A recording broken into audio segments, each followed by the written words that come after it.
Yeah, so their solution to this was not to have two drivers, which makes sense. Their solution to this was to make the driver's seat into also a toilet. We're 1 minute into the show, I've already said diarrhea, so it's going to be a good show.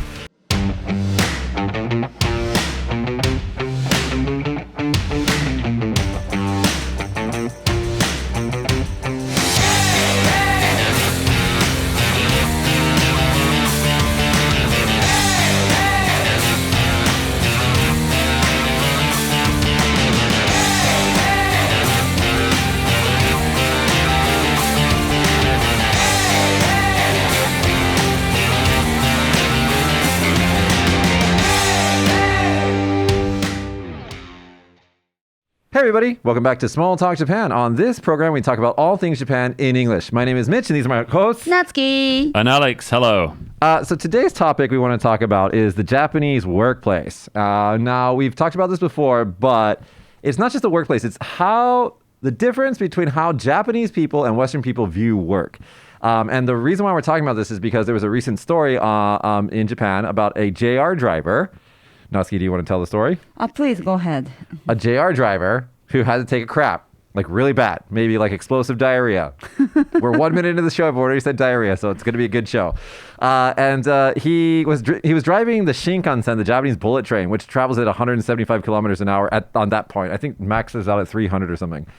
And so he was like, Jesus, take the wheel. No, I'm kidding. He told an attendant, a different person on the train, please watch the train, I gotta go. And he went and did his business and came back, and he was there for the next stop to stop the train, and everything was fine.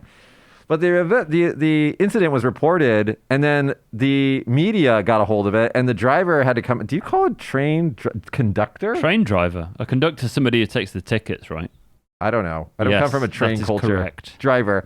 The driver got in trouble. He had to apologize because he had to take a crap. Now, on the Twitterverse, there was initially, after a while, the Japanese side also kind of started to mirror the Western side of the response to this.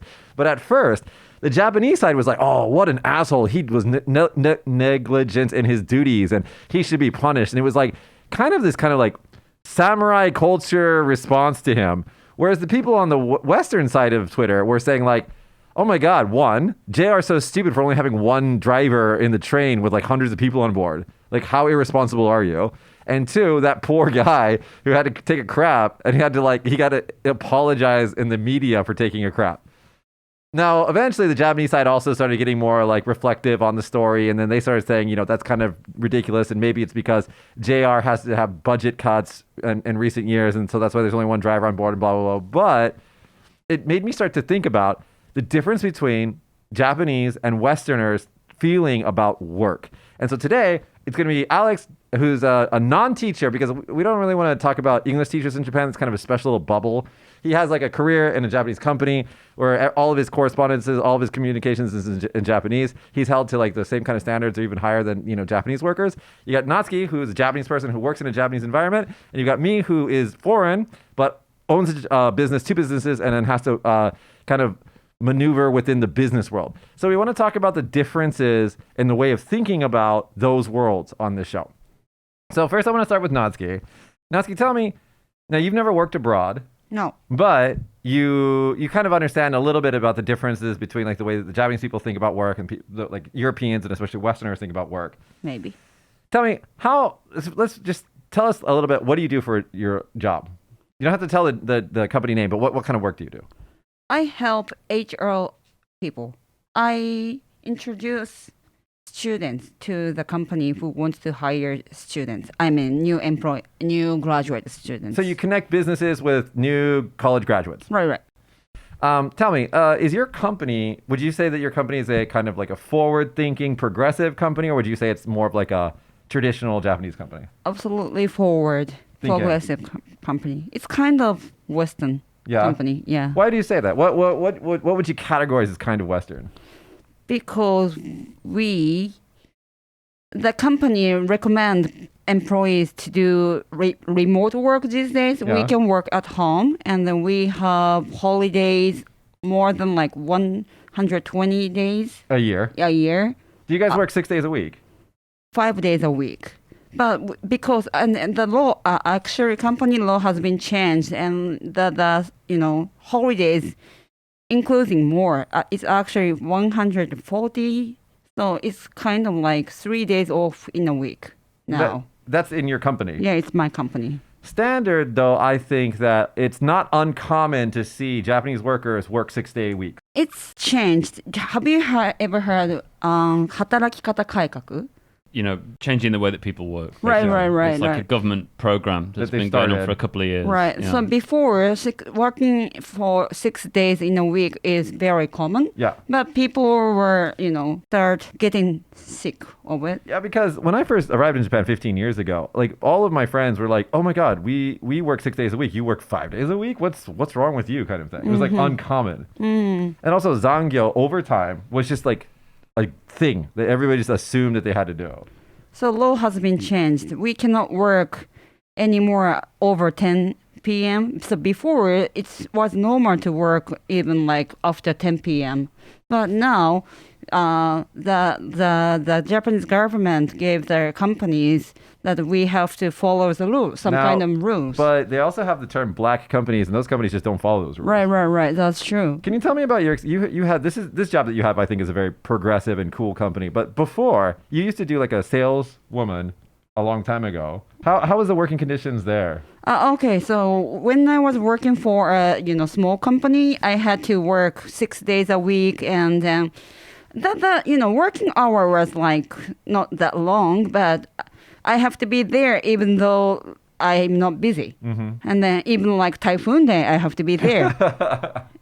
Right? Yeah. Just being there is the duty. Do you understand what I mean? Can I ask you about your feeling about that? Did you feel at that time, like the typhoon situation, for example, did you feel like, why am I here? This is so stupid. Or did you feel like, I must be here. This is my duty? Of course, I feel like, why do I have to be here? Because no one was there. Yeah. And then even when I was at my shop, no one was there. So what do I have to be there feeling? Alex, briefly, can you talk about how Europeans or English people, because, England is not Europe anymore. No, it never was. Never was. So what do you say, man? Can you tell me, like, on the other side of the pond, how do you guys think about work? I think we've got a very different attitude to the US. Yeah.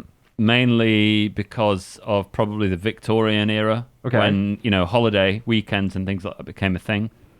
People initially kind of went to seaside resorts and things like that to relax. Obviously, wealthy people used to go abroad to different countries and things like that. But there is a holiday culture. So when I started my first job, I used to work in an IT company in the UK. I think the base rate of holidays was 28 days.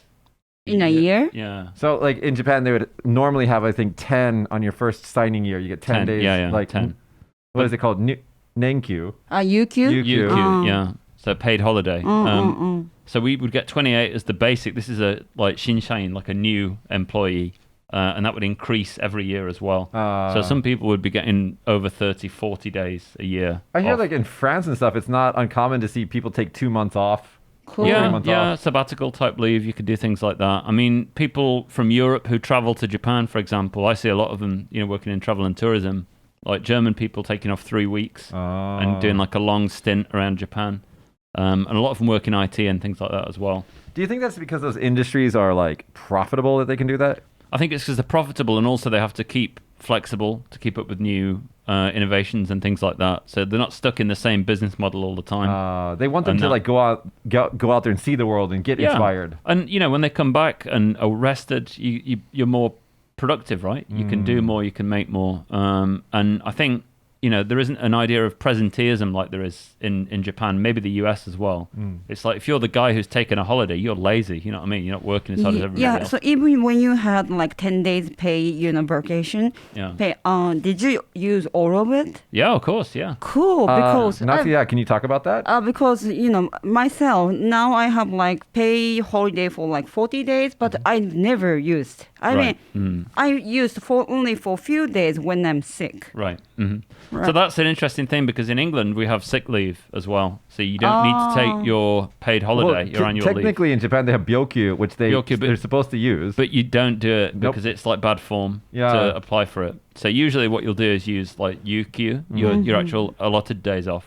So what he's saying is that you'll use your holidays when you're sick instead of sick days. You're awarded sick days, but because most Japanese people are embarrassed to use them, they use their holiday days when they're sick.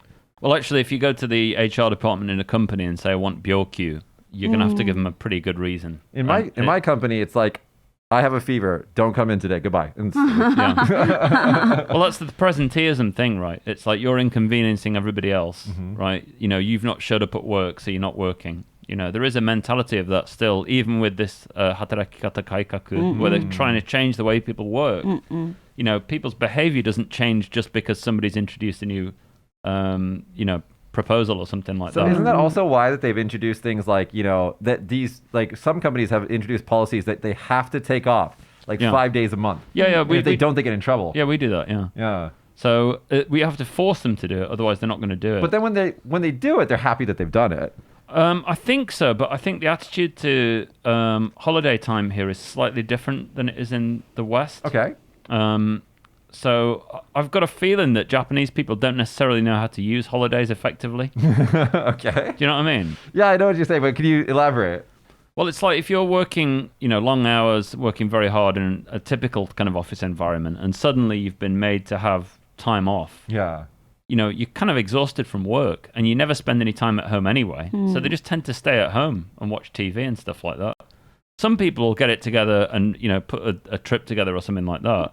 But because you can't take off many, many days in a row, it doesn't make it worthwhile to go on holiday somewhere. And on top of that, if you do take for example, in your case, if you take 2 weeks off, your kids are probably still going to school. Yeah. And they've also got bukatsu, the sports events, and like juku, the cram school. So you're off, but they're not, so you can't take a family vacation. Well, no, you can't. It's very, very difficult to time it because bukatsu, the kind of club activities at school, go all through summer holiday. Yeah. They go through every holiday. It's like even Saturdays and Sundays. Even then, they have to radio taiso. Every morning they have to wake up, go to a nearby elementary school and do radio taiso and get a stamp. You see, that's not enforced. That's voluntary. Everything is voluntold in this country. Yeah, voluntold is, sure. So last time you visit your, parents' house in UK, how long did you take? 2 weeks, maybe 3. How did you do that with the school, though? We just went. Because in America, if we want to take a vacation, we'll call up the school and be like, hey, my son or daughter is not going to be there for 2 weeks. And they'll be like, thanks for letting us know. Yeah. That's cool. That's it. Well, actually, there are a lot of kids in Japan who don't go to school, regular kids. And there is no punishment for that. You're supposed to go, obviously, but because it's like gimkyoiku, it's compulsory education.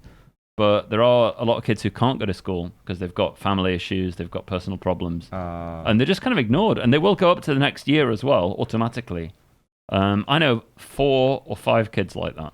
There's also, just here even, in order to combat that, we don't want to spend the whole program talking about education, but to combat that, there's actually remote and online and, what is it called? Correspondence schools that allow them to study from home. So they're trying to combat that, but that is a growing problem. But I mean, the attitudes to vacation and time off are very different, And I think in the West, vacation and holidays or whatever are seen as a way of recuperating. It's a right.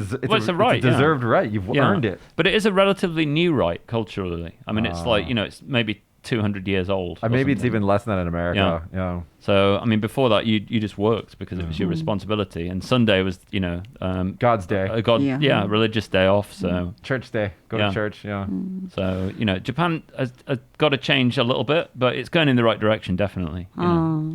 Every time I go to travel abroad, the longest days that I could take was like 10 days. And Japanese people are very surprised. You got 10 days off. That's wonderful. Yeah. But when I tell these things to, like European people, that's too short. Yeah. You waste of your time. You come here like for 3 weeks. See, that's why people's method of travel is different in Japan to Westerners. So they'll go around to all the famous spots, eat the local famous food. Oh my God! If you've ever traveled with a Japanese person, it's horrifying. Yeah. They're like their schedule is so packed. Yeah. They hit every little spot, and then they only sleep for like 3 hours every single day.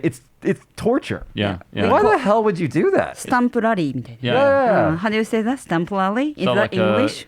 collecting stamps. at each yeah. place, yeah. It's horrible. It's not fun at all. I want to No. go somewhere and relax and be a part of the culture and live there for like a week. I went to Bangkok once with JTB because it was an event for tourism or whatever. We had to all go together. We had to use this company. And at the airport, I just said, I can't do this. I'm sorry. Like, I'm off on my own. Bye-bye. And I just got in a taxi and went. You're just like, But- come on.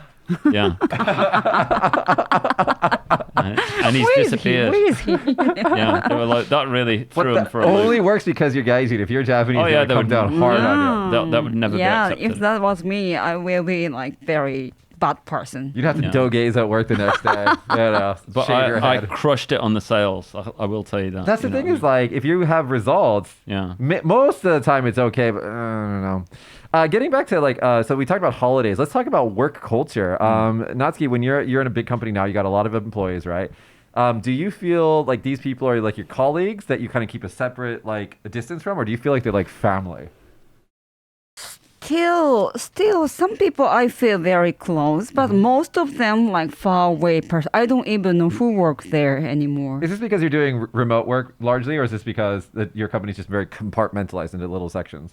Compartment like very little sections. Alex, how would you comment for your company? Do you know everybody? Is it like family, or is it like? Because it's a relatively small company. Yeah. So it's like, what, 150 like full-time employees or whatever. Pretty sizable company, actually. Well, yeah. And then lots of part-timers as well. But the funny thing about Japanese workplaces is that you often don't know somebody's first name.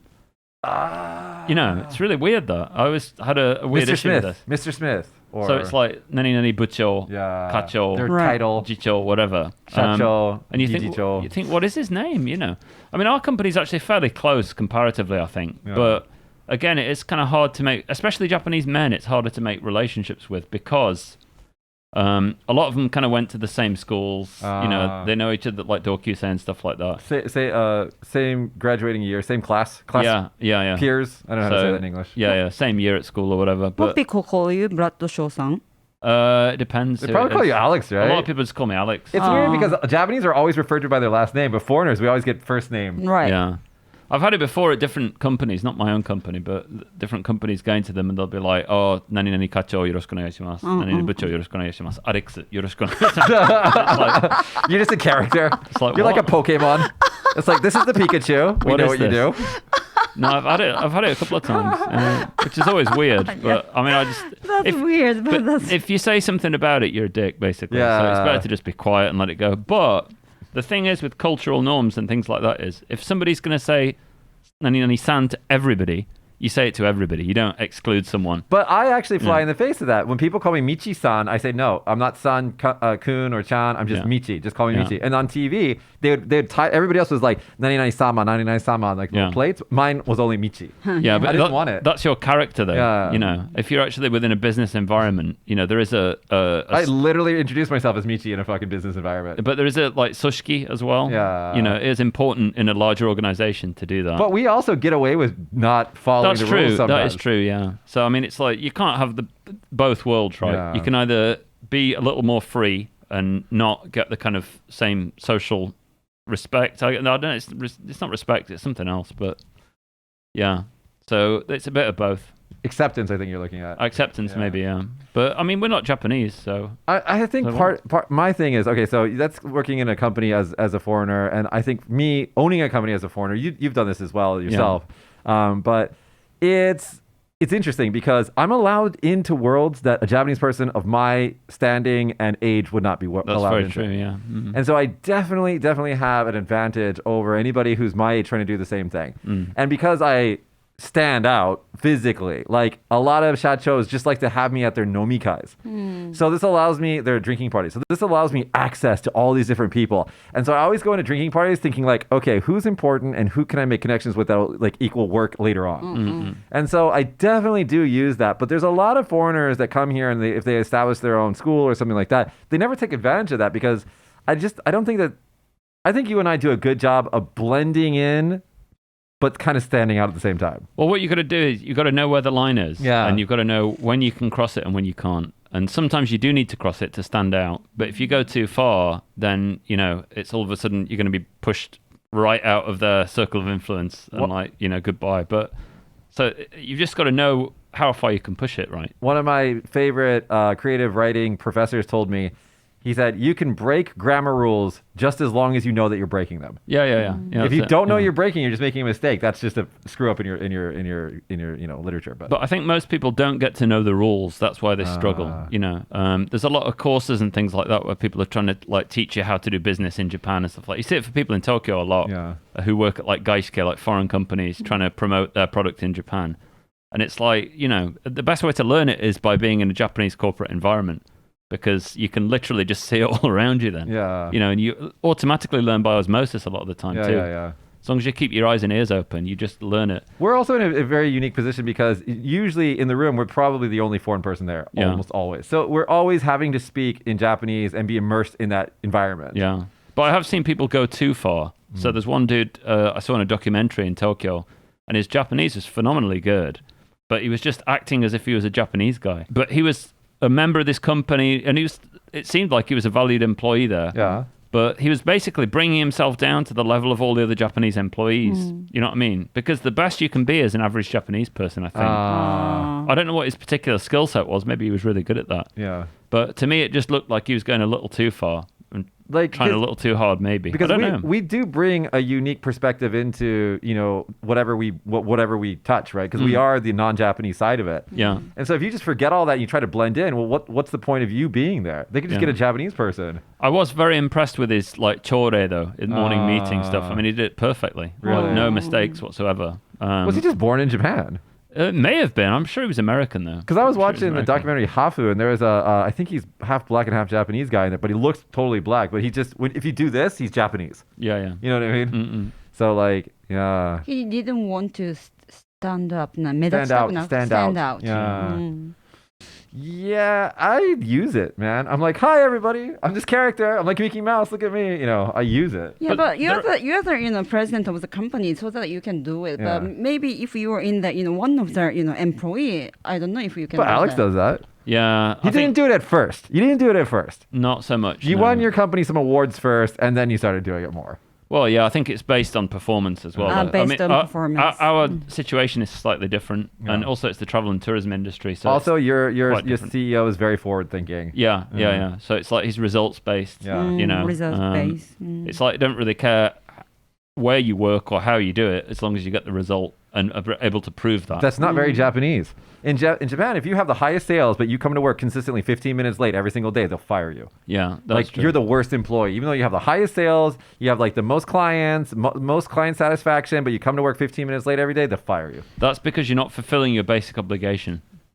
That's the most important thing, is the basic obligation to the company. That's all, but that's the only thing. Those are the KPI that they could see. Yeah, you know, the real easy things that the key performance indicators that they can see. That sounds like very old Japanese people, like more than 50 years old. There are some weird people in Japanese people in Japanese companies though that really stand out as well. I mean, you must have seen some that you've been put to companies and things like that, like strange people who are a bit, you know, good at something and stand out. I've met a few. You know. It's usually the otaku types. Yeah. They're like really good at one thing, but they probably have Asperger's that's been undiagnosed. Yeah. I don't know. I think that being a part of the business world, Alex, you foray into this a little bit as well, but like I think being part of the business world has, not only because I hang out at the kind of I don't want to say top level, but the top level. I don't hang out with the employees that much. And so like the amount of alcoholism, first of all, is incredible. Like nothing happens in this country. It's kind of slowly changing, but nothing happens in this country until you've had like drinks together. If you watch there's a documentary on Netflix called The Toys That Made Us, maybe, or another documentary. I don't know what it is. Yeah, I know. They were talking about Nintendo, bringing Nintendo to the West when they first finally did this. And I think it was a Swedish guy that made this happen, but like he had decided everything in a meeting with the executives. I think it was the first Nintendo. Don't quote me on this, but I think it was Nintendo. And like they decided everything, and then they went out for drinks. And then they rediscussed everything, and that's when everything was actually decided. Yeah. Was over the drinks. So the drinking culture in business, the kind of male-dominated culture in business. I don't meet any female business owners. None.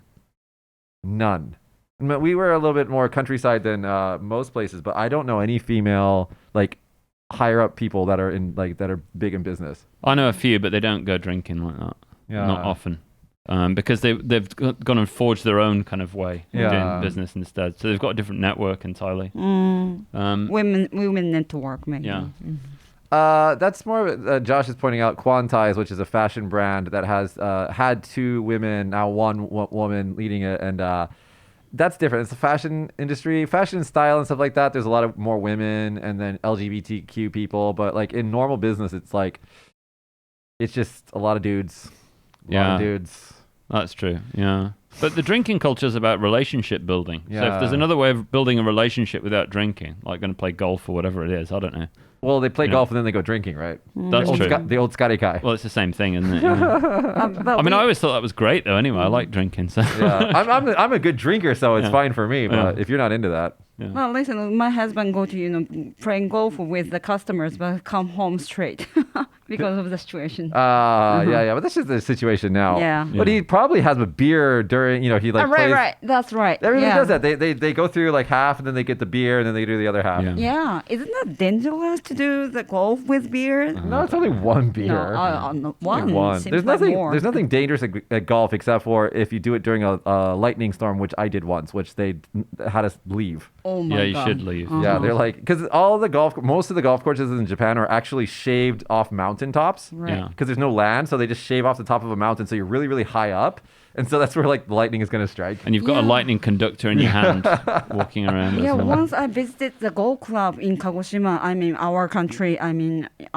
hometown. Anyway, there were a bunch of guys who is drinking like, crazy and, their Red. face turn red Yeah. and still go on to the, But okay, so as long as you're on the course, it's not a problem. Well, the second you get off the course, that's when so they need to have a designated driver. Yeah, Right. and it was funny. Only guys were there, not only no single women. Recently, some women are starting into golf, but they're mostly doing it on like weekdays and stuff Yeah, like that, yeah. not on weekends because there's just so many dudes there. Do you know what it was before golf, where they used to meet and everything? Oh like that? God, what was it? Mahjong?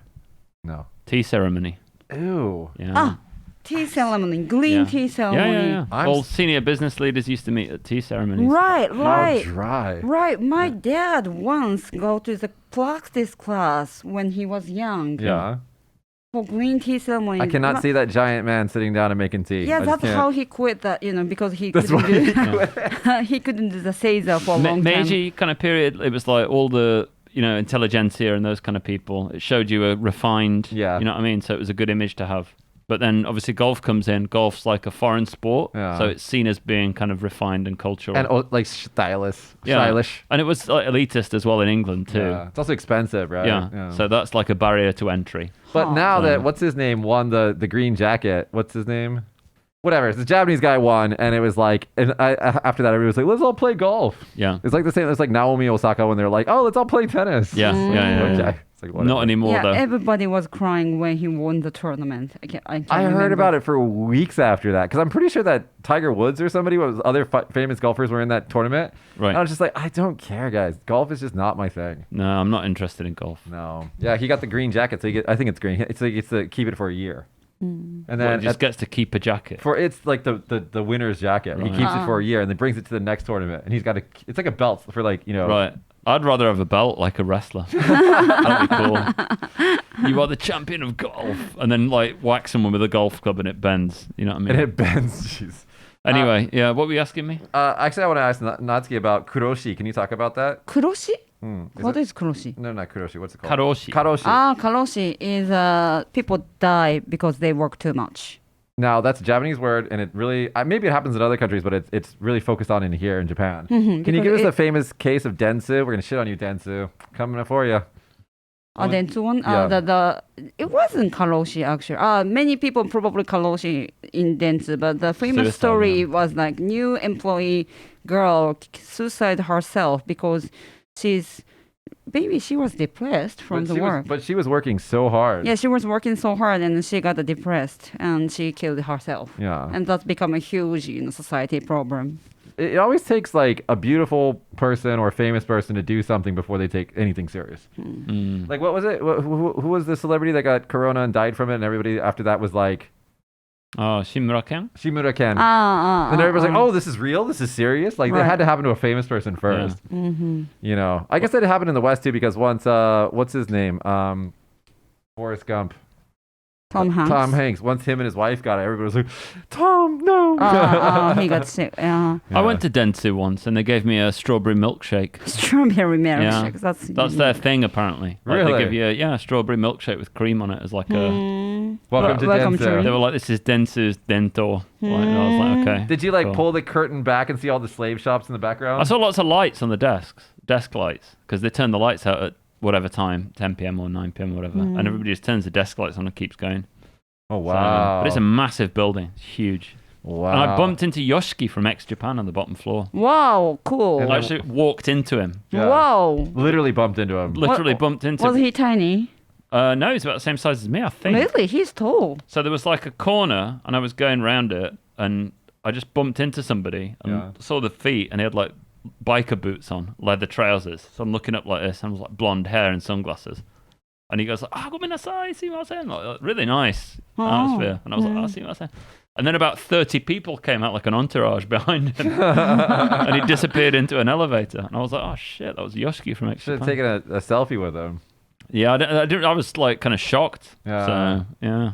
Yeah, I've heard that the difference in celebrities between like West and Japan is like the celebrities here are quite normal and humble.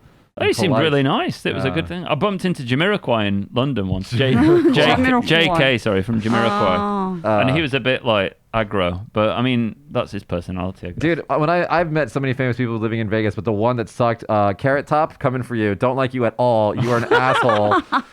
Saw you in a Quiznos. You were eating with your back turned to all of us like a freaking chihuahua who's like guarding his food. You had makeup on, which was weird, and you were buff, which was kind of cool. And then you left the Quiznos to get in your giant first generation Hummer, you know, the ones that make holes in the ozone layer, and then you left, and everybody was like, God, that guy was such a dick. Really? Yeah, Carrot Top. Is he a comedian, right? Yeah, he's a comedian. Yeah, I seem to remember. Yeah, he was jacked as fuck, but he was like eating like this and like snarling at us. And we were just Is he like, jacked? Yeah, he's jacked now. Can you pull Really? up Carrot Top, the comedian? No, I thought he was skinny, man. He used to be skinny, but then he'd get on the roids, and then like now he's jacked as hell. Whoa. That's a transformation. Wow. Yeah, see, he's Oh, jacked. he's ripped. Yeah, he got on the roids. No, I can't say that. I don't know if he's on the roids, but maybe he's on the roids. Who knows? Shit, he's ripped. Yeah, that Quiznos with his weird makeup on. He looks like a Chucky from Child Play. you Yeah. know? Hear that? Hear that? Small Talk Japan's coming for you, Carrot Top. Chucky. The jacked ass Chucky. I don't know him, sorry. Yeah, he's a comedian. Actually, he might be a really good guy, or maybe somebody had said something to him before I arrived. I'm not sure, but that's the only thing I remembered about him. Well, you never know celebrities and stuff, Yeah. innit? It's just one show business. So, Hey. Natsuki, let's talk a little bit about the thing that kicked off all of this was the Shinkansen, the bullet train driver. What's your opinion on that? Do you think that he was like a bad guy for going to take a poop, or do you think that he how do you feel about that? No, I feel he's very sorry for him. I feel sorry for him. Yeah, because and then I watched the news and theなんだっけ大臣 Prime Minister じゃなくて Oh, the minister, yeah. the Minister of the Transport. transport said that he ordered I don't know the jail company to put some portable toilet in the Yeah, driver. so their solution to this was not to have two drivers, which makes sense. Their solution to this was to make the driver's seat into also a toilet. Yeah, but it's isn't it? No, She said. I feel I don't want to poo in somebody next to me. Do you understand what I mean? I wanted to go to toilet if I'm have stomach ache. I'd quite like to take a shit while driving the Shinkansen. That would be pretty cool. So Lots of memory. unfortunately, I wanted to link it before the show so we could watch it before we did the show. But there was this NHK special that came on in 2019. And it talks about, it's on NHK World, and it talks about the Tokyo subway lines. And they literally, like, it's so intense what they do. The guys come in, and they have to do a breathalyzer test upon entering work first. Then they remove their contact lenses, and they have to wear glasses because they can't wear contacts while doing it. And then they have to empty out all of their possessions and then only have on them the things that they need for their job. Like, so they can't have their cell phone or anything like that. And these guys are so crazy, like, trained, that like they tested them on TV. They put a piece of paper over the speedometer, and they're asking the guys, these super otaku guys who are the drivers, right? They're like, how fast are you going? He's like, 35. And they move the paper, it's like 35 kph. And then wait. They have to be within, they can only be within, I think it's 10 seconds of the scheduled time Like if they don't arrive at the next station, either like 10 seconds before, 10 seconds after, like in that buffer, they get fired. No way. Yeah, and like 3 weeks ago or so, there was a news where JR had to apologize for leaving the station 20 seconds early. 20 Right. seconds. They came out on the news and apologized like profusely for leaving the station 20 seconds early once.